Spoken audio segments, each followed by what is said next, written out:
Welcome back to another episode of the Miami Heat Roundtable. I'm your host, Amir Motameni, joined today by the entire crew, and we also have a special guest joining us today. So, really excited that we have Giancarlo Navas from the Miami Heat team or the Miami Heat Beat podcast. Welcome, welcome, welcome. I'm excited to be here, guys. Thank you for being so gracious of having me on your show, and I'm really excited. We got a lot to get into. Yeah, thanks again, man. Really appreciate your time. So, last night, the Miami Heat came off a huge victory on the road in Sacramento. They beat the Sacramento Kings 121 to 110. And we literally had half of our team out. We had 8 guys out. And I was at the game yesterday, so I'd never been to Sacramento. So I drove out there and got to witness that in person. I'm so happy that I went because at the beginning of the game, it was kind of back and forth in the first half. We were down by 10 in the second quarter twice, but Kevin Love balled out. We'll get to everybody because there were so many good players last night. But we were up by 20 going into the fourth quarter, and the Heat almost blew that lead, which they've done a ton in the past. So huge victory to win with all those players out. So super, super excited. We're the sixth seed now. So if the playoffs started today, we'd be out of the play-in. So I guess that's a lofty goal for the Miami Heat, which is semi-sad because I'm tired of being a 6, 7, 8 seed. But either way, right now we're in the sixth seed, only like a game away from the Sixers for the fifth seed, couple 2.5 from the Knicks for fourth seed. So huge, huge victory. So Giancarlo, let's just start off with you, man. What are your thoughts on that game? Because there's so many things that we could say, like Heat culture. We have enough. We had guts. Just all the cliches stood true last night. I think a couple things kind of jumped out in terms of how things have been trending for them. Their half court offense has been quite good as of late. Again, yesterday, 111 points per 100 possessions in the half court for Miami. That would be in the 81st percentile. That is huge for a team that we know has been anemic in the half court offense. A lot of that is they got a really hot shooting.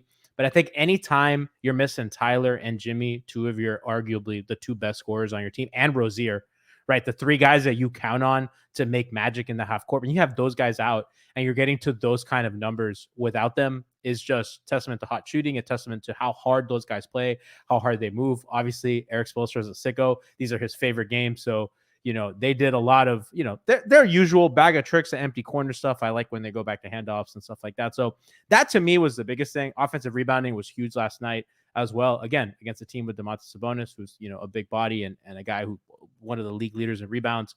You rebound 29% of available rebounds. That's again incredible for them. And I think their defense has been going on. Their defense has been trending in the right direction for a really long time. I have been very concerned about that element, guys. I think that they haven't had any bite defensively. I don't think they scare anybody defensively. And I think in the last month and change, they've really turned that around. I thought the zone yesterday was really, really effective. They held Sacramento Sacramento was really good in the half court as well. And they limited their transition opportunities, which I think is really huge, and not sacrificing their rebounding. So just you get that game, missing all those guys, doing all the things that I just said.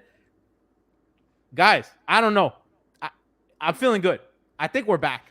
Say it. Say it. We going to the finals, dog. I think we're back. I'm not there yet, but they're back. And listen, joke's on Adam Silver. Jimmy wasn't going to play both nights of the back-to-back anyway. So let's be real. So we get Jimmy back and Jovic, who I imagine will probably play a little bit considering their hemorrhaging players right now. So we'll have to see. But I feel good, guys. I feel good. But one question though, why do you think that the Miami Heat always play better when there's a bunch of guys out, and why does the team look completely different when everyone's back?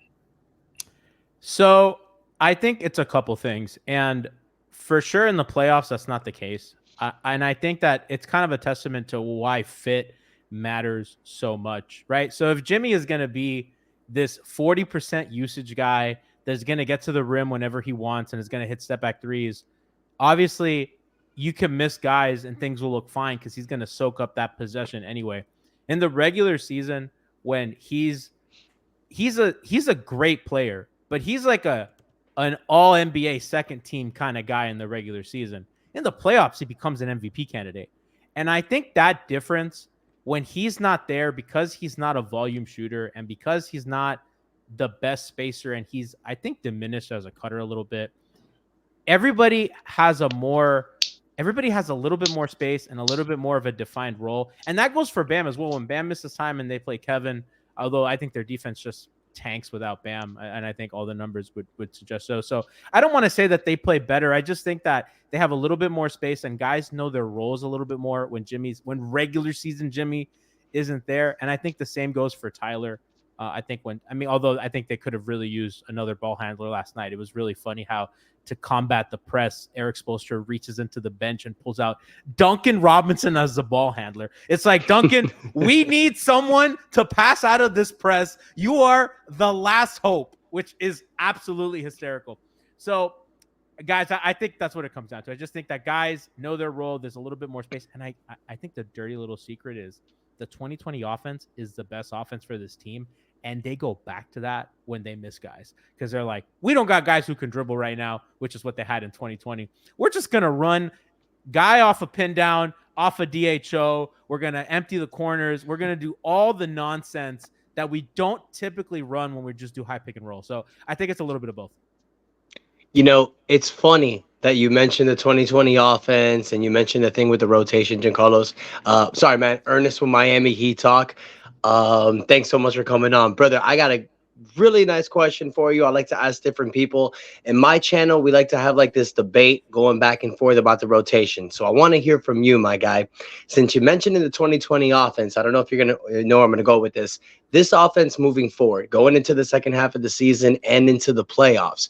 We know there's a lot of offensive firepower, possibly with Jimmy, Bam, maybe possibly starting Jovic, Rozier, Herro. I don't think that's the optimal lineup. Do you think Tyler Herro's best position on this team is starting with those guys or coming off the bench, similar to 2020 and 2022 when he was Sixth Man of the Year? Want to hear your thoughts on that. So I'm pretty public in thinking that Duncan Robinson should start. If we look at the lineup data, so if you have Jimmy plus Bam, no Herro, they're +5 per 100 possessions, 117 offensive rating, 112 defensive rating, in about 250 minutes. When Tyler is with those guys, they're still plus, but they're plus less. In 400 minutes, they're +3. Now, if you replace Tyler with Duncan, with your other two best players, those three guys are +6 in 200 minutes, 120, almost 121 offensive rating, 114 defensive rating. Without Duncan, those guys are only +3. So about the Herro numbers. Duncan makes things work a little better. And in my opinion, they need a guy who is not going to soak up the amount of pick and roll possessions that a guy like Tyler Herro will. And I know that Tyler's a more talented player than Duncan Robinson, and he's probably a better player than Duncan Robinson. I just think Duncan Robinson does more things for this offense as a fourth guy, because now you have Rozier as well. And I don't think there's enough data to really extrapolate anything meaningful from Rozier lineup data with the starters yet. But I think in a world, you want Rozier to kind of take more of that Tyler role. And then you can have, I think you need one of them. Ideally, you want one of them off the bench, and you want Duncan starting. Herro without the other two guys, they're plus. So when Herro's on the floor and Bam and Jimmy aren't, they're +3, plus 2.5 in about 220 minutes, which to me, when those guys sit, if you're winning those minutes, that's huge. So listen, the data is the data, and I've felt this way for a long time. I do think Tyler has earned a starting role for his play, and I think that a lot of people kill him and be like, Tyler, you got to be less selfish. You got to come out. I don't think it's that simple. I talked about this yesterday with some friends, and Gilbert Arenas has that pod, and he like posts like little clips on Instagram, whatever. He was talking about like people think that Ginobili's better than me, and like that dude came off the bench and this and that. And I think that like for players, like he's making fun of Manu for coming off the bench in a way. And I think that players, that matters to them. Like they're like, there's a certain status with starting and not starting, and to check that ego as a young player, I don't think it's like super fair to ask of Tyler, who, is still very young. So I would like them to start Duncan over Tyler, but I understand why the organization might feel a little scared to do that, even if that's what they know has to be done. So, what's going on, man? What's up, man? Listen, let's just give a big congratulations to the Miami Heat real quick. We're on a 4-game win streak, man. You know what I'm saying? We're on a 4-game win streak right now. We're having a great month. We're 8-2 in the last 10 games, and we're 7-2 in the month of February, right? And what I seen from last night's game, I loved it, man. I loved it, right? And am I surprised that we won the game? No, I'm not surprised. If you're a diehard Heat fan, you know when we don't have our players, we come out. It don't matter who's on the floor. It doesn't matter who's playing, who's in and out. Spo's the type of coach too. Whoever's out there, we gonna figure this stuff out and we gonna win, right? And everybody played their role. And I just also want to give a shout out to DeLon Wright. He played perfect that game. He knocked down the open shots that he needed to knock down. He played solid defense, playmaking a little bit, added some rebounds. That was perfect. Just think about it, guys. We added Terry Rozier and DeLon Wright to replace Kyle Lowry. That's our new point guard rotation. That is perfect, right?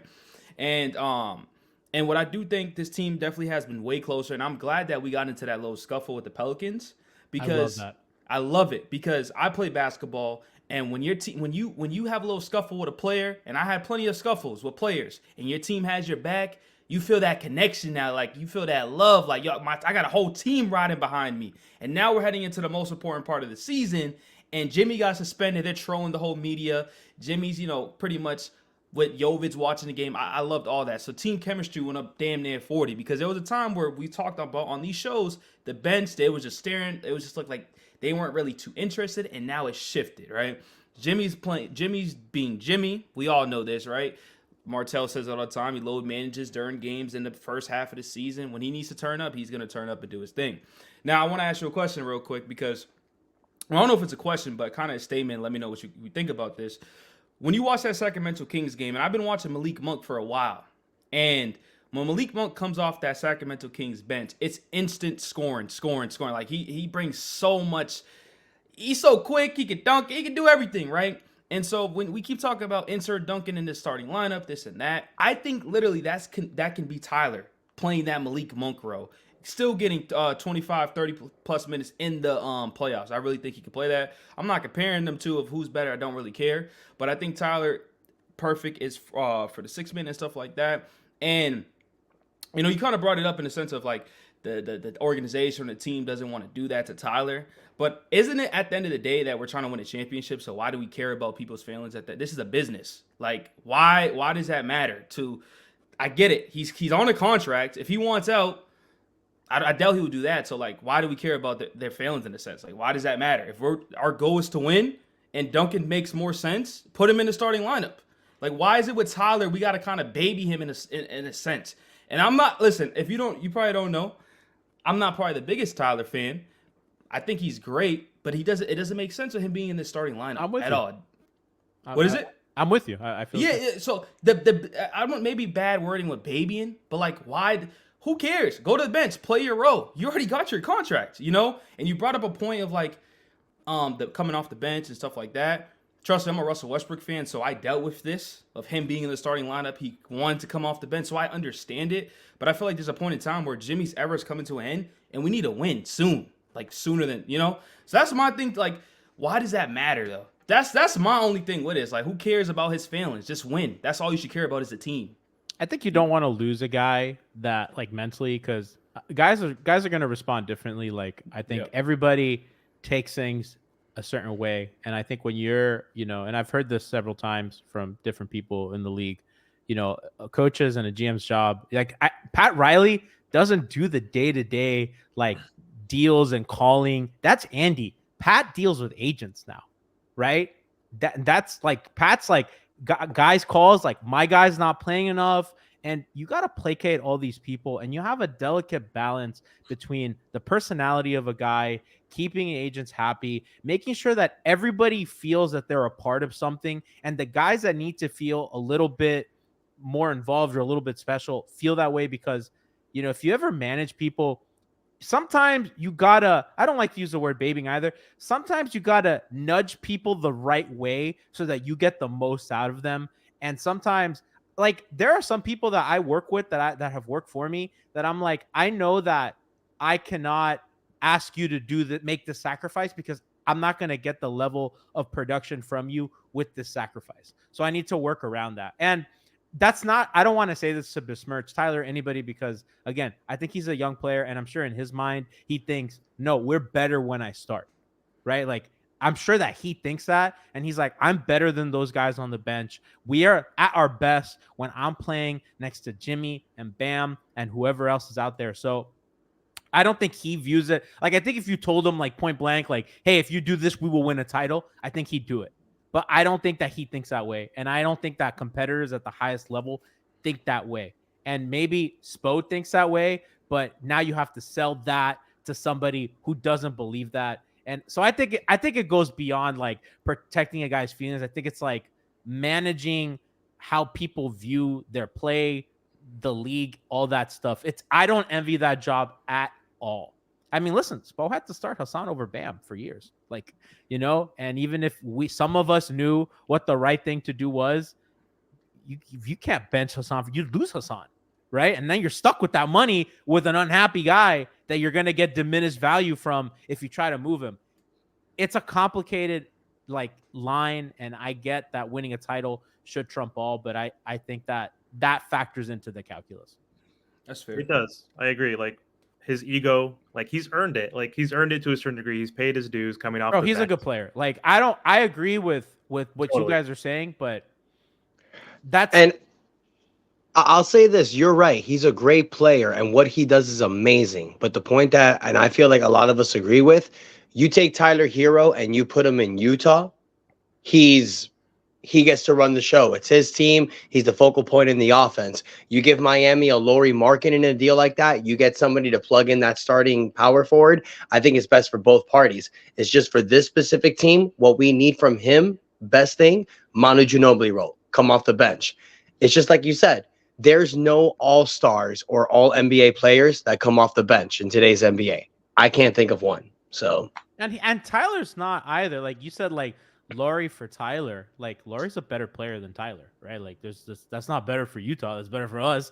But like he's just a better player, and that's fine. Like Tyler doesn't have to be like, I think that people sometimes get caught up in like, okay, like all-star is this barometer for like, are you this caliber of player? When I don't know, guys, we kind of see how the all-star voting goes sometimes, and it's a little silly and guys get snubbed or whatever. Like Goran Dragic, probably the only all-star game that Gogi made was because like 3 other guys got hurt. He was like the 3rd reserve.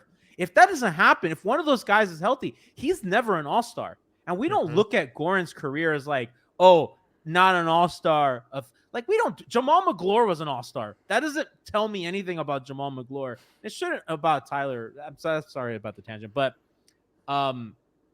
yeah, I mean, I think they could win with him starting, and I think that they can manage the minutes. And Spo has already started to do that before kind of everybody got hurt before the break. He was kind of adjusting the minute rotation and taking Tyler out a little earlier, in which Tyler said, it's like, hey, I'm not a super big fan of that, but whatever coach thinks, I will do. Right. So I appreciate the candor from Tyler. And so, I mean, I think the organization is trying to kind of stagger the minutes. And again, I point to that number, man, plus 2.5 when he's on the floor without Jimmy and Bam. That's winning basketball. You're winning without your 2 best players because Tyler is kind of buoying your offense as a ball handler, as a creator. And the Heat are shooting 40% from 3 in those minutes, which is crazy without your 2 best playmakers. Right. And presumably a lot of those minutes without Duncan Robinson as well. So I think he's a good player. He can help them win. And I think that it's just about finding the pockets of time and the way that they're going to manage the rotation. Yeah. So I will say something too, which actually is insane. We have one of the best defense so far, I believe, this month.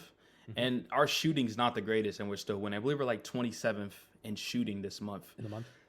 In the month of February, which is, it's just insane. Like you're damn near the worst, or damn near the worst. But the defense, that you could tell defense has improved. And I may remember other episodes we brought this up. That I'm like, I like me some high scoring offenses. And he was like, yeah, we need this defense. And honestly, defense is winning us our games and stuff like that. So I'm proud of this Miami Heat team for turning around, Absolutely. I mean, the turn on defense has been, so in the Boston game, Miami started to switch more again. And I have been on Miami. So this season they are playing more drop coverage as opposed to switch coverage, which has really been their MO since the Jay Crowder Iguodala trade. Prior to that, they had played a ton of drop. They had really not switched since the big three. And even then they were trapping more and they would just switch LeBron onto guys and sometimes Chris. But reality, that was like Spo's real first, like, okay, we're just doing 1 through 5, switch everything. And they did, and they figured it out with Iguodala, Crowder, all those guys. We know the story. This season, they started playing more drop. And I'm not a fan of the drop for a couple of reasons. I do think that their guys were getting hung up on screens. Tyler, Josh was really bad to start the year defensively. It was just not looking good.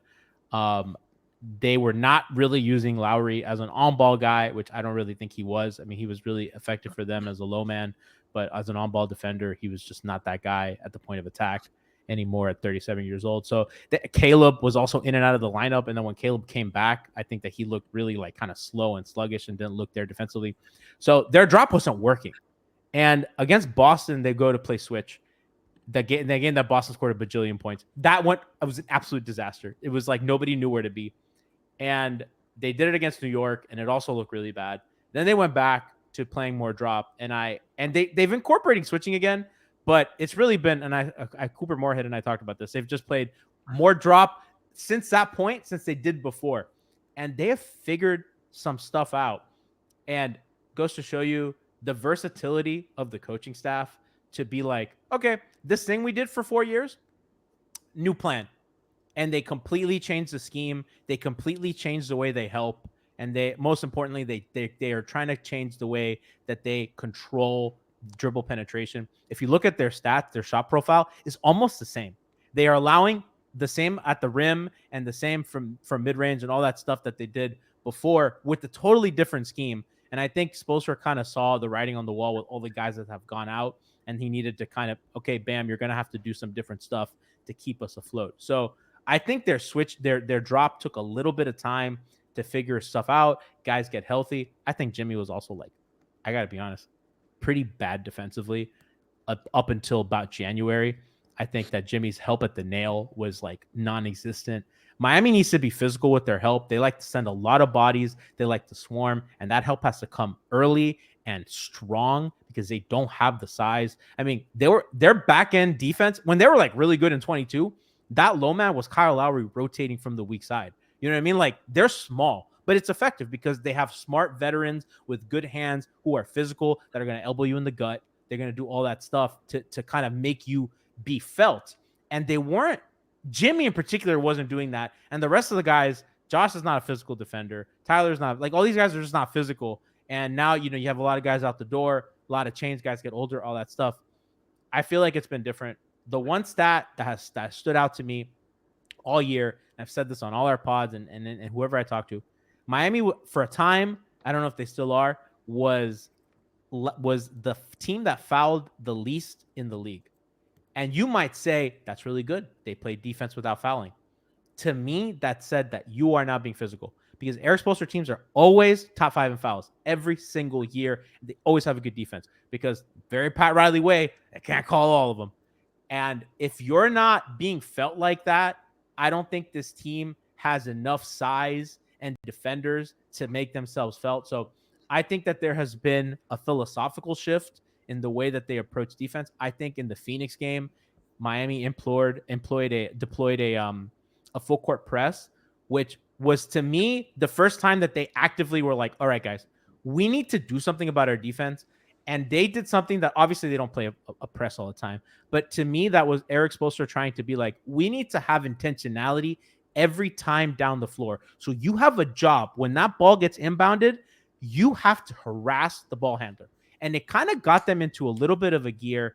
And I think that that's kind of everything's kind of shifted from there. And they're a little bit more awake. So I totally agree with you. Defense has been really sharp as of late.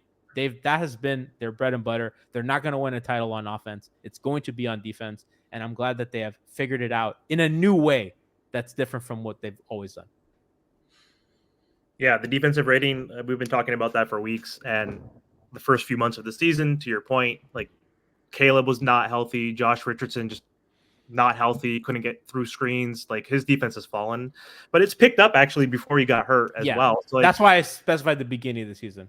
Yeah. So like our perimeter defense, to your point, has been definitely improved. Point of attack, like we still have trouble with rim protection. Obviously, Bam Adebayo is the only person that could actually provide that, and he's not even that amazing at that.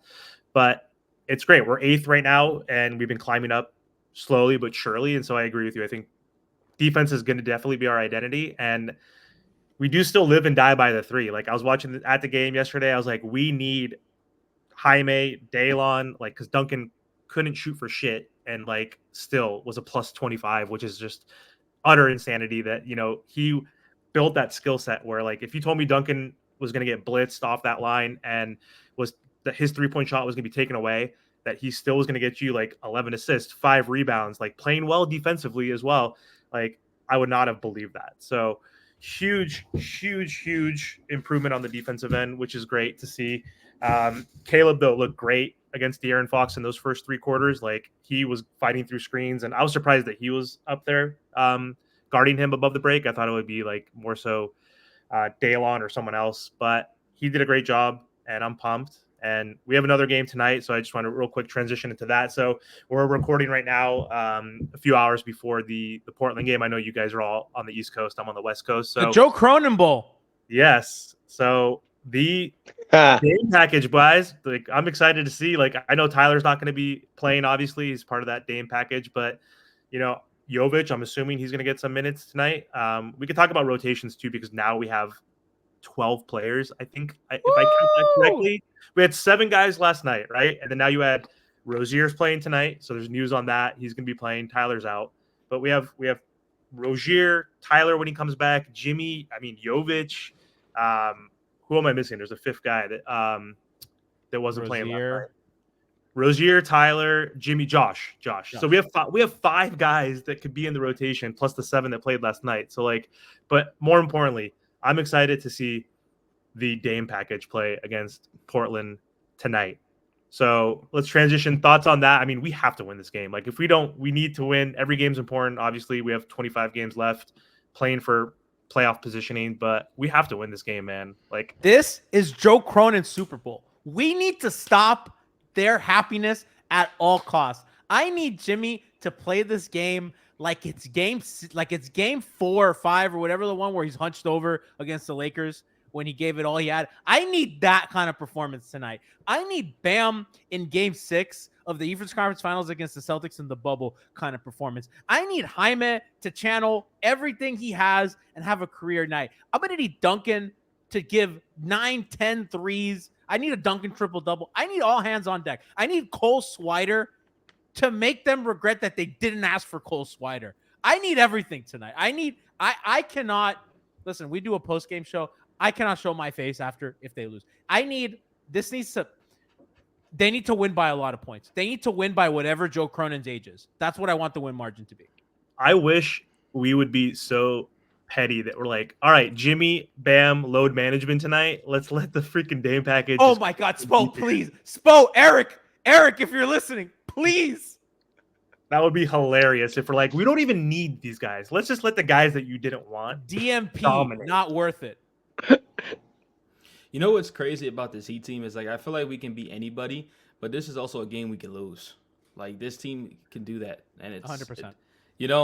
I hate Portland, hate GM, whatever.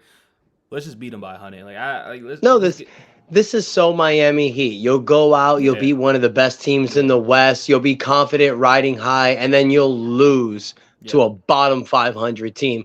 We just and you see it happen with the Heat. Sometimes they take these low-level teams for granted.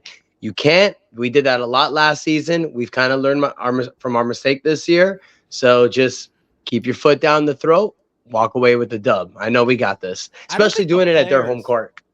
And you know what the funny thing is? I don't think the players am I allowed to curse? Yeah. I don't think the players give a shit. I think we give a shit, but I think the players, maybe Jaime and Tyler might, but I don't think Jimmy gives a shit. You know what I mean? Like we hate Joe Cronin. Do they hate Joe Cronin? I don't know. But they got to do it for the fans, man. They gotta know. Chef Trilly, tell them something. I don't know. Let them know that this is bigger than them. Damn it. Nah, better not be trap game. That's all I'm saying. This better not be like the Memphis game because that was unreal. So I'm a huge Liverpool fan, the English football club. And like last season, they beat Manchester United 7-0 in one of the most spectacular beatdowns I've ever seen in my life.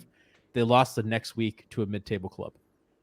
And that's sports sometimes. And I can't handle that with this Heat team. Not with this game. Not with this mid-table team. You know what I mean? I need a beatdown, a thorough beatdown. I need those Blazer fans in the $1 ticket section. I don't know if you saw that on Twitter. Yeah. Tickets for $1. I need those fans to regret spending that dollar. That's funny. I this is my last thing I'll say for the video. I'm kind of looking ahead, and I'm looking at these standings and stuff like that. I think who eventually play in the playoffs is going to be the Bucks, the Knicks, or the 76ers.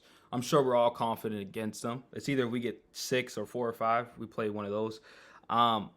What's the team you trying to avoid in the playoffs, like for the first round matchup at least?